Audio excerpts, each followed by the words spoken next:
नमस्कार। बिहार के ज्वलंत मुद्दों पर बहस के सबसे बड़े मंच बहस बिहार की में आप सभी का स्वागत है। मैं हूं विवेक और आज लोकनायक की जयंती है, जिन्होंने आजादी के बाद देश में पहली बार क्रांति लाई, संपूर्ण क्रांति का नारा बुलंद किया, जिससे डरी केंद्रीय इंदिरा सरकार ने 1975 में इमरजेंसी लगा दी।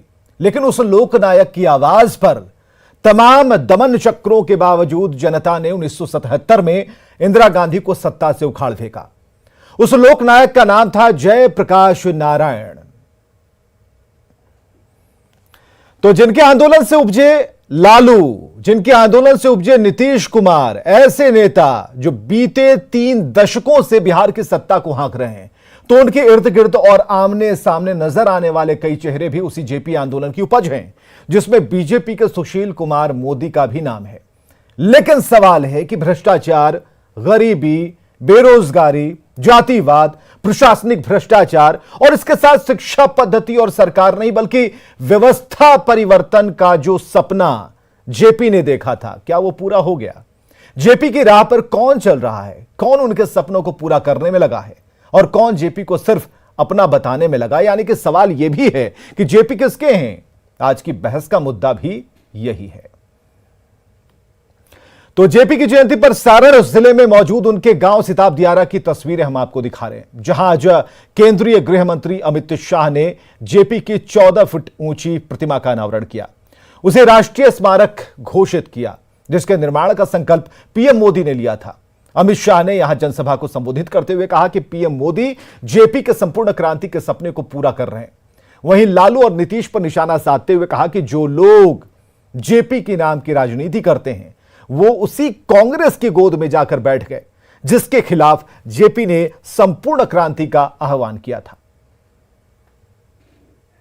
साथ में संपूर्ण क्रांति का भी नारा दिया। संपूर्ण क्रांति के नारे को किसी भी कांग्रेसी ने सफल बनाने का यत्न नहीं किया। संपूर्ण क्रांति के नारे को सफल बनाने का काम देश के प्रधानमंत्री नरेंद्र मोदी जी ने किया है। मित्रों, नरेंद्र मोदी जी ने। मित्रों, आज मैं बिहार की जनता को पूछने चाहता हूं, जो जेपी का नाम लेकर जेपी आंदोलन से उपजे नेता आज कांग्रेस के गोदी में बैठे हैं केवल और केवल सत्ता के लिए, उसके साथ आप सहमत है क्या? जरा जोर से बोलिए, सहमत है क्या? ये जयप्रकाश के सिद्धांतों की राजनीति है, ये जयप्रकाश का बताया हुआ मार्ग नहीं। तो अमित शाह ने जेपी की जन्मस्थली से हुंकार भरी, तो सीएम नीतीश कुमार ने नागालैंड के दीमापुर में जेपी की जयंती मनाई। तो यह जयंती इसलिए मनाई क्योंकि 60 के दशक में जब नागालैंड अशांत था, तो जेपी ने वहां जाकर सीज फायर कराया। 3 साल तक गांव-गांव घूमकर नागालैंड के लोगों को शांति का पाठ पढ़ाया। आपको यह बताएं कि नागालैंड में 2023 में विधानसभा के चुनाव होने हैं। नागालैंड से लौटने के बाद पटना के बापू सभागार में नीतीश ने जेपी को श्रद्धांजलि दी। लेकिन नीतीश ने जेपी को लेकर क्या कहा, यह भी सुनिए। मिल गया, अरे भाई जेपी ने अवसर दे दिया और नाम जो रखे थे जनता पार्टी, तो अलग हो करके भी अपना नाम तो कुछ और बदल करके रख दिए, पुरनका नम्मा को छोड़ करके। तो आज तरह तरह की बात लोग करते रहते हैं, सब छोड़ दीजिए, उन लोगों को क्या मतलब है? अरे जेपी का जो विचार था और जो था वो तो समाजवादी विचार है ना जी, और देश को एक करने का ना, समाज के हर तबके को एक साथ रखने का, किसी के खिलाफ नहीं, समाज के हर तबके को एक साथ जोड़ना। हिंदू मुस्लिम कोई भी कम्युनिटी का हो, सिख ईसाई कोई भी हो, सब लोग मिल करके चले, ये सब जेपी का विचार था। तो आजकल तो लोग देख न रहे हैं। चलिए सवालों पर आते हैं कि सवाल है कि आखिर जेपी किसके हैं? यही सवाल है। जेपी के दिखाए रास्ते पर कौन चल रहा है? सवाल है कि जेपी के सपनों को कौन पूरा कर रहा है? क्या जेपी के नाम पर सिर्फ राजनीति होती है? जेपी का सपना अब तक कितना पूरा हुआ? चलिए सीधे हम आते हैं, मेहमानों से परिचय कराना चाहेंगे। हमारे साथ जो पूरी टीम मौजूद है आज डिबेट के लिए, उसमें संतोष पाठक है प्रवक्ता बीजेपी से, अभिषेक झा प्रवक्ता जेडीयू से, आशीष नाथ तिवारी जी प्रवक्ता कांग्रेस से, डॉक्टर संजय कुमार राजनीतिक विश्लेषक हमारे साथ मौजूद है। सबका इकट्ठे स्वागत करना चाहेंगे। जेपी किसके हैं? तो सबसे पहले सवाल, जो कहते हैं कि हम चेले हैं, उन्हीं से यह सवाल है कि कितना मानते हैं आप जेपी को? क्योंकि जेपी को मानना और जेपी की मानना दोनों में एक बड़ा अंतर है। तो जेपी को कितना मानते हैं, जेपी की कितना मानते हैं, यह हमें जरा बताइए अभिषेक जी। प्रकाश जी की आज जयंती है, हम श्रद्धा सुमन अर्पित करते हैं और हमारे नेता नीतीश कुमार जी ने आज 2 बड़े कार्यक्रमों को संबोधित करके जेपी के विषय में बताया है कि जेपी की विचारधारा पर मूल रूप से हमारी पार्टी चलती है, ये हर कोई जानता है। और समाजवाद की धारा को जिस तरह से नीतीश कुमार जी ने बुलंद किया है, यह पूरे देश के सामने है। ये बात तो खुद आदरणीय प्रधानमंत्री नरेंद्र मोदी जी ने भी कई बार कहा है और खुले मन से कहा है कि जिस तरह से महान समाजवादी नेता लोकनायक जयप्रकाश नारायण थे, राम मनोहर लोहिया जी थे, उसी पंक्ति में आगे नीतीश कुमार जी इस कार्रवाई को आगे बढ़ा रहे हैं। तो आज जेपी की जयंती थी और नीतीश कुमार जी ने अपने पर्सनल एक्सपीरियंसेस उनके साथ और साथ ही साथ उनकी जो विचारधारा थी उसको लोगों के साथ साझा किया है। एक तरफ तो ये चल रहा है और दूसरी तरफ आप देखिए कि किस तरह से ढोंग चल रहा है जेपी के अनुयायी बनने का। आपको याद होगा कि जेपी ने कहा था कि गोडसे ने कहा था कि महात्मा गांधी जी देशद्रोही हैं, वैसे ही आरएसएस ने कहा था कि जेपी देशद्रोही है। आरएसएस विचारधारा क्या थी जेपी की? ऐसे जो विचारधारा क्या थी अभिषेक? जेपी की विचारधारा क्या थी? जेपी की विचारधारा समाजवादी थी। कैसे समाज के हर एक तबके को साथ लेकर चलना, किसी के खिलाफ द्वेष नहीं रखना। इतना बड़ा जो आंदोलन उन्होंने किया, उसकी मूल अवधारणा यही थी कि देश में असमानता खत्म हो, महंगाई बेरोजगारी खत्म हो, लोगों को मौका मिले। तानाशाही रवैया जो सरकार का है वो सिस्टम के खिलाफ थे। जेपी किसी पार्टी विशेष के खिलाफ नहीं थे। अगर पार्टी विशेष के खिलाफ अगर जेपी होते तो वो इंदिरा गांधी को इतने स्नेह से कभी इंदु नहीं बुलाते या नेहरू जी से उनके संबंध इतने अच्छे नहीं होते। गांधी जी की विचारधारा पर जेपी चले। जेपी ने स्वतंत्रता आंदोलन में अपना महत्वपूर्ण योगदान दिया, देश के विभिन्न राज्यों में जाकर अपना योगदाद दिया। उन्होंने कभी समाजवाद को परिभाषित, ठीक है, हाँ ठीक है, उन्होंने डॉक्टर संजय हमारे साथ बैठे हैं, एक एक करके हम आएंगे। एक पॉलिटिकल हम चर्चा जरूर कर रहे हैं, लेकिन हम इसको बीच में जरा था तोड़ने की कोशिश करते हैं। डॉक्टर संजय में जरा बताइए, विचारों की जब बात करते हैं तो एक से एक बड़े विचार आते हैं, लेकिन जहां उसे सफल होना चाहिए, जिस ग्राउंड पर आना चाहिए, क्या अगर उन्हें हम उतार नहीं पाए तो कोई हक है हमें कहने का कि जेपी हमारे हैं? देखिए, सिद्धांत और व्यवहार दोनों में अंतर होता है। 2011 में यही सिताब दियारा से लाल कृष्ण आडवाणी ने भ्रष्टाचार विरोधी रथ का रवाना किया था या उसको आवाज़ दी थी, और नीतीश कुमार उस समय हरी झंडी उनको दिखाई थी। क्या देश में भ्रष्टाचार था 2011 में? और नीतीश कुमार इसको महसूस कर रहे थे कि शायद जेपी जिस विचारों को लेकर के, जिस भ्रष्टाचार के खिलाफ मुखर थे, शायद उसको अभी और मजबूती देनी है।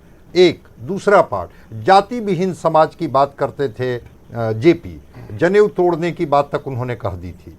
क्या जाति विहीन समाज आज है, या सारी जो पार्टियां हैं वो कहीं जाति के इर्द गिर्द? पूछिए, अभिषेक से पूछिए यही सवाल। संजय जी चलिए, दिया आपको अधिकार, दिया, आप पूछिए, आपके बगल में ही बैठे हैं, पूछिए यही सवाल।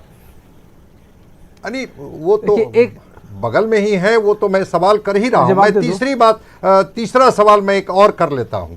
जेपी ने कहा कि सिद्धांत की राजनीति में करना पसंद करता हूं, सत्ता को उन्होंने चिमटा से भी नहीं छुआ।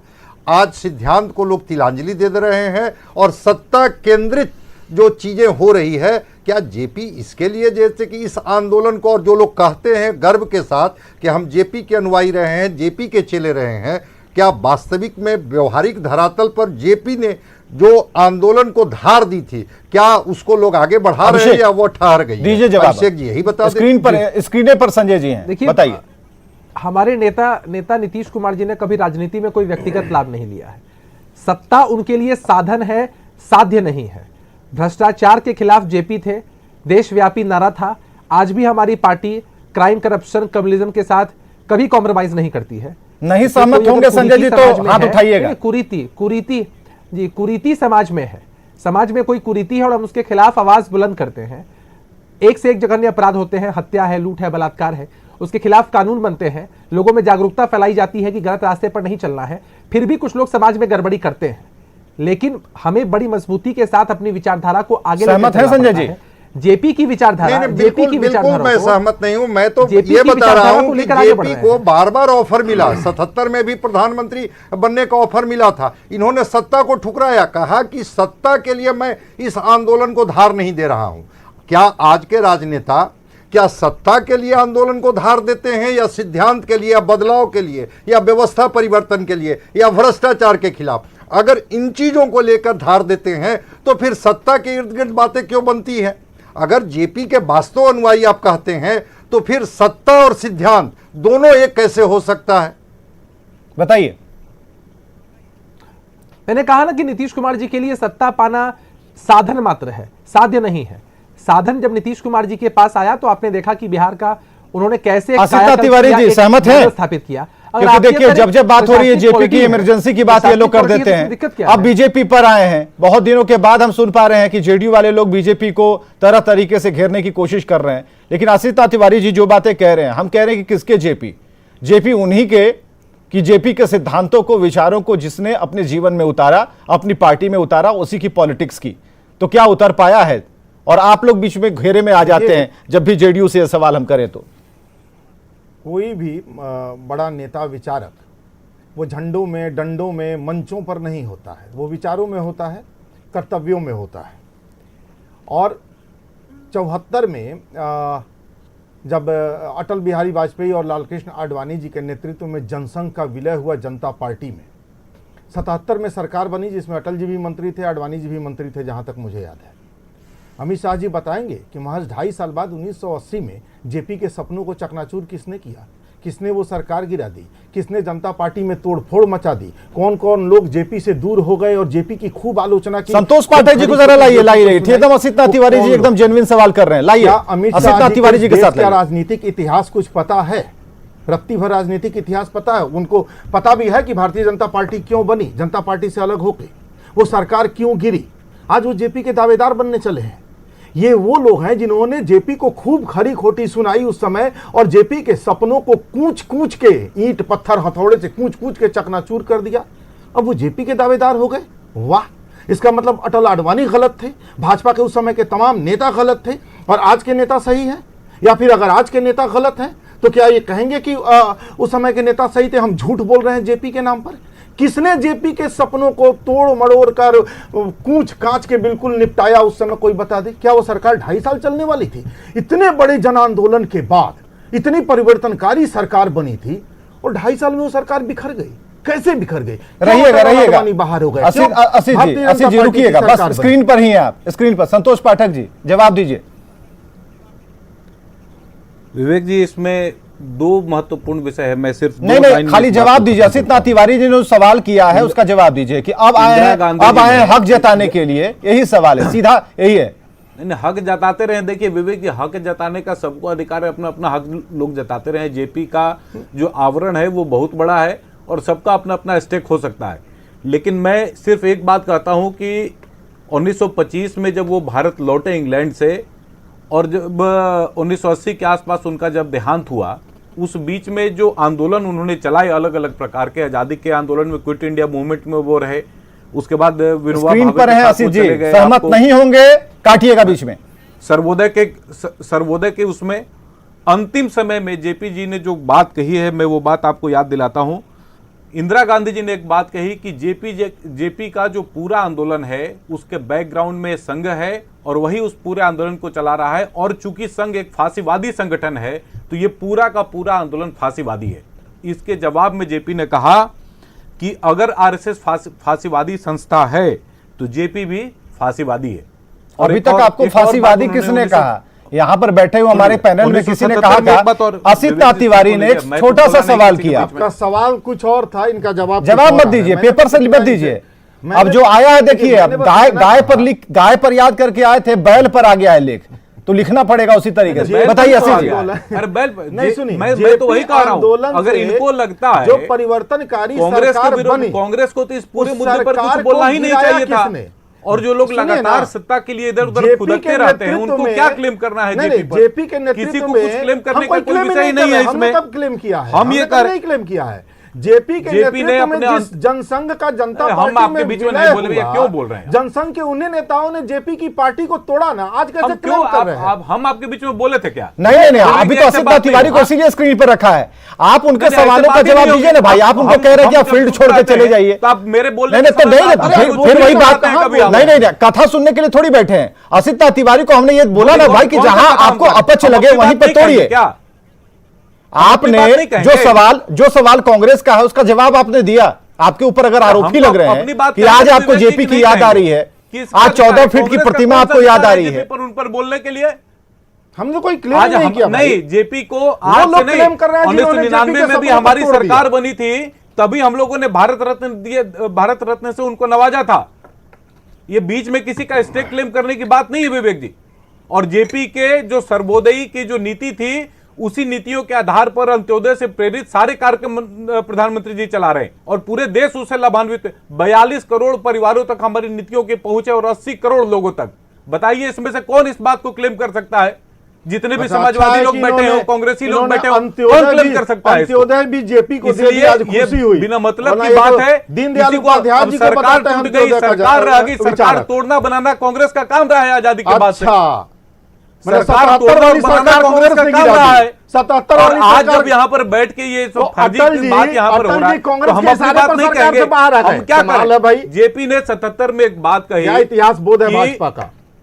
अटल आडवाणी कांग्रेस के अरे कहने पर अटल जी सरकार से अडवाणी, बाहर आ गए। अटल जी अडवाणी जी से बड़े हो गए आपके लोग। मैंने कांग्रेस के कहने पर दोनों बाहर आ गए उस कांग्रेस सरकार से- से। कांग्रेस के कहने अगर की कौन सी सरकार बात है कांग्रेस इसमें? ने गिराई तो क्या अटल जी और आडवाणी जी कांग्रेस सरकार से पूरे कांग्रेस से देश पूछ भर के में बाहर आ सत्ता गए? का दुरुपयोग करके जिस प्रकार से कांग्रेस ने इतने अरे वर्षों सत्ता तक में देश में आप लोग शासन थे, चलाया है, वो किसी मंत्री से छिपा अटल जी उसमें थे, जेपी आडवाणी का थे, कौन हम सा कहां स्टेक? सत्ता में थे भाई? जेपी वो से क्या सरकार लेना आप देना चला है? रहे थे, आप ही ने सरकार गिराई, आप ही ने वो पार्टी हम तोड़ी, क्यों तो सर, थे ही हम नहीं जिस सत्ता में। सरकार में शामिल हो वो सरकार हम ही क्यों गिरा देंगे? तो हम कहां- आप पर हम लोगों ने, आपके लोगों ने साजिश रची आप कैसी और बात जबरदस्ती एक कम्युनल पार्टी के रूप में हमें प्रचारित किया। जनता पार्टी में जब हम शामिल हो गए उसके बावजूद भी, उसके बाद वो स्थिति बनाई आप ही लोगों ने बनाई वो।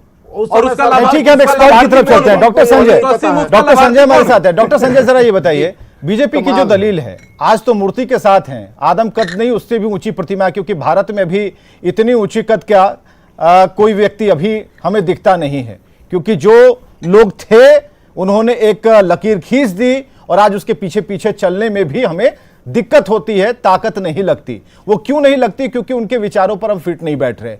बीजेपी की जो दलील है उसे आप कितना सार्थक मान रहे हैं? नहीं, देखिए, आपने ठीक कहा कि मूर्ति से कई गुना बड़ा उनका कद था। वो मूर्ति उनके कद की बराबरी नहीं कर सकता है, लेकिन वो सिताब दियारा लोगों को पहले क्यों नहीं याद आ रहा था? मैं तो बार बार कहता हूं कि गंगा और घाघरा के किनारे वो बसा गांव जो 6 महीने तक कटाव का दंश झेलता है, पॉइंट है, जहां पर जेपी जिस स्कूल में पढ़े थे उस स्कूल में खपड़े से पानी चू रहा है। न बिहार की सरकार कभी देखने गई, न केंद्र की सरकार उसको देखने गई, जो जेपी का के ऊर्जा का केंद्र हो सकता था, शक्ति का केंद्र हो सकता था। आज लोगों को जेपी क्यों याद आ रहे हैं? इसलिए याद आ रहे हैं कि दोनों तरफ भारतीय जनता पार्टी को भी लग रहा है कि कांग्रेस को कैटर करने के लिए उस कालखंड की याद हम पूरे देश को दिलाएंगे और बिहार को भी दिलाएंगे कि देखिए वो काला अध्याय कैसे लिखा गया, जिसके खिलाफ जेपी जो थे वो आंदोलित हुए थे।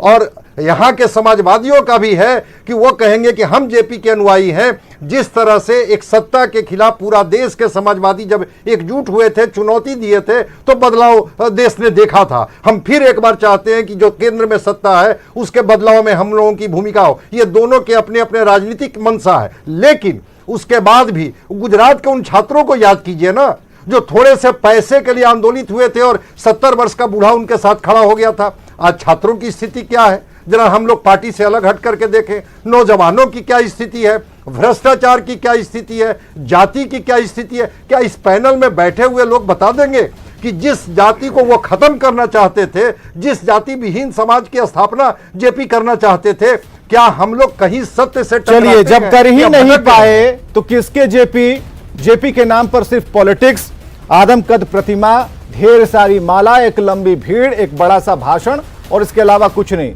समय की कमी है, नहीं तो संजय जी से पूछ लेते, क्योंकि इस पैनल में सबसे उम्रदराज संजय जी हैं, बता पाते कि गांधी मैदान में कितना बदलाव आया। अगर उस बदलाव को अगर हम उस नजरिए से अगर देखें जो हम देखना चाहते हैं तो बहुत कुछ साफ हो जाएगा। बहुत बहुत शुक्रिया आप सभी का आने के लिए, इस डिबेट का हिस्सा बनने के लिए। खबरें लगातार जारी हैं। सफल बनाने का काम देश के प्रधान